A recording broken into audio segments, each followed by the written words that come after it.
Hi everyone, it's Jeanette. Today's video is going to I'm going to be showing you how to zigzag elastic onto the leotard openings.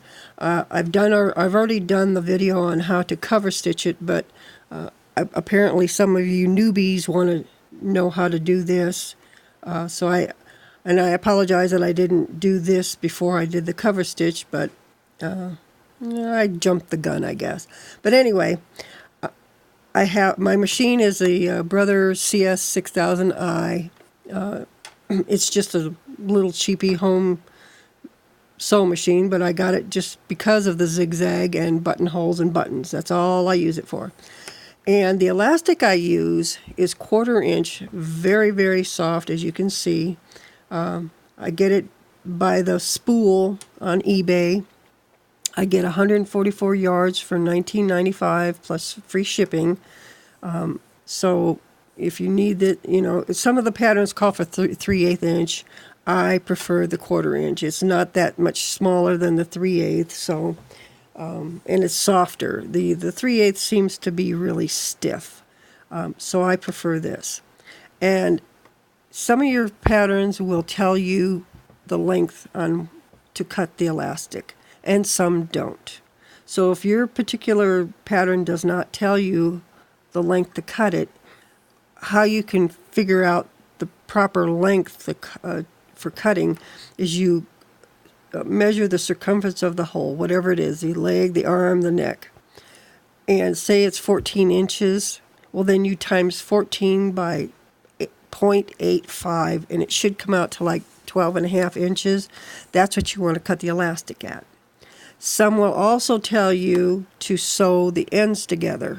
Well, good luck on this one because it's tiny and you're going to pull your hair out.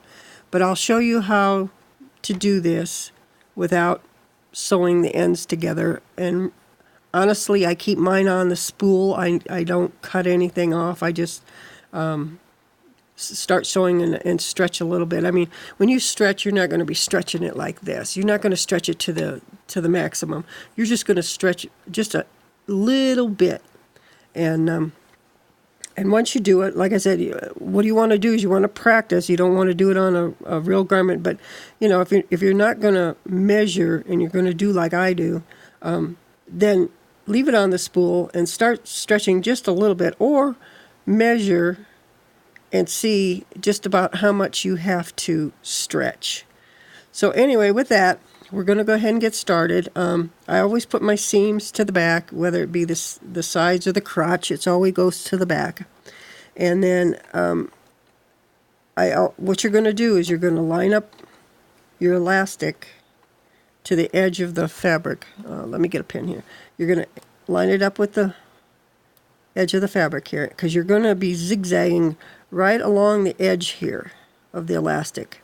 And what you're going to do is you're going to come in about 1/4 inch from the edge of the fabric, and that's where you want to put your elastic, right here.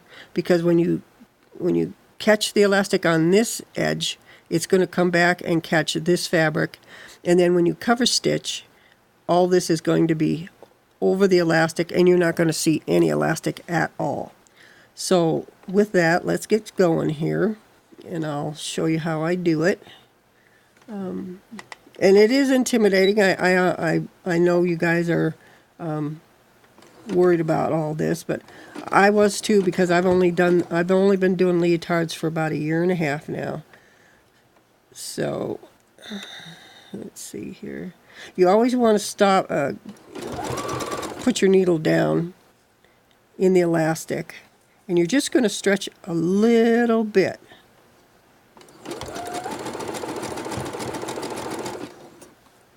I know if this is intimidating, there's other options besides elastic. What you can do is you can do neck binding bands.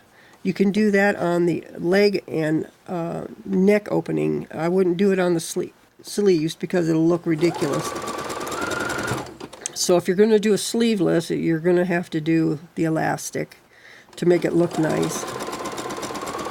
But I personally do I have a customer that has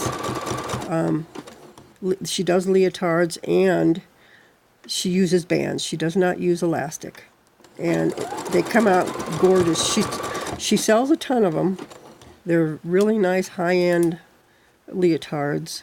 And so that's another option for you. If you're really intimidated on doing the elastic, then that's what you want to do. You want to do the bands. This is the first for me, not doing the elastic, but this particular leotard, I'm doing a tulle skirt, and I've never done tulle before, so this is a first one for me. So, and I was intimidated too because I've never worked with tulle. So, you know, if you feel like you're intimidated, practice. You're never going to get past it. I should talk. I mean, it took me this long to deal with tulle. And so far, I'm not liking it, but, you know, this is only the first one. I might change my mind. But it is time-consuming to gather it all up and get it in place to where it looks nice. Okay, so now we're going to be coming up on the end here, and I'll show you how I do that.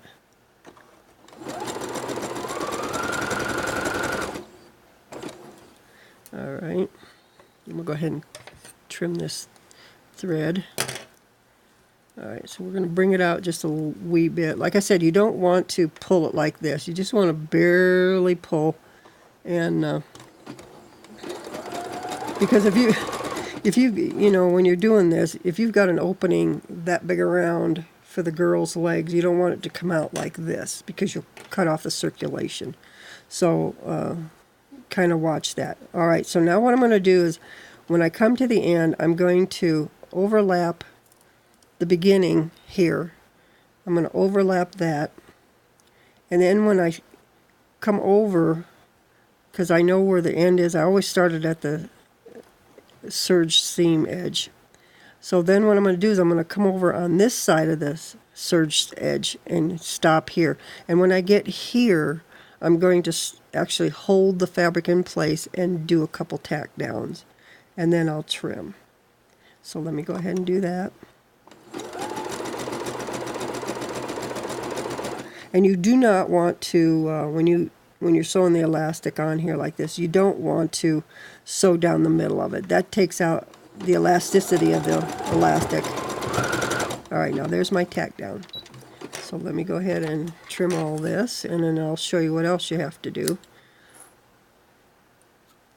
Okay, so there you go.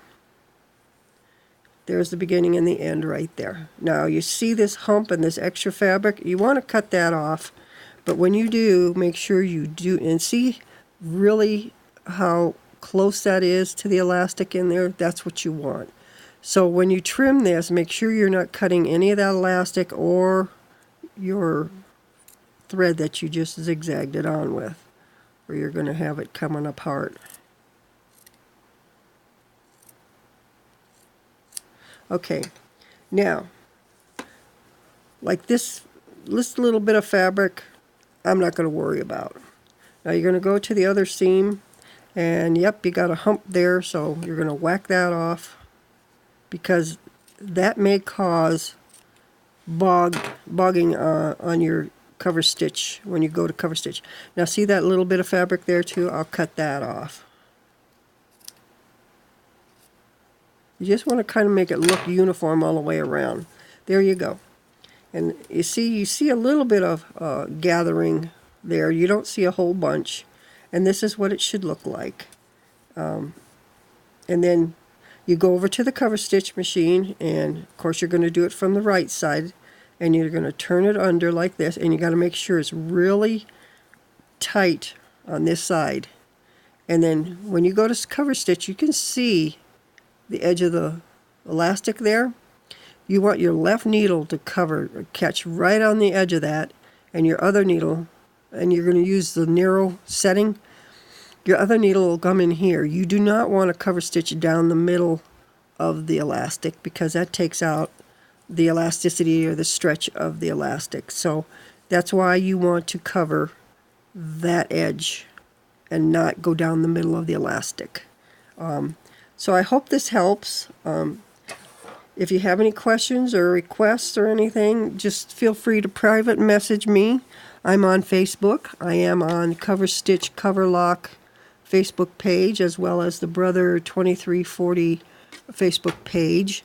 And I'd really like to see some of you newbies or some of you that are intimidated by doing leotards, try it and then post your picture and let's see what you've done, because I'll tell you, you'll feel really like you've accomplished a lot. So happy sewing, everybody, and I hope to see some projects out there.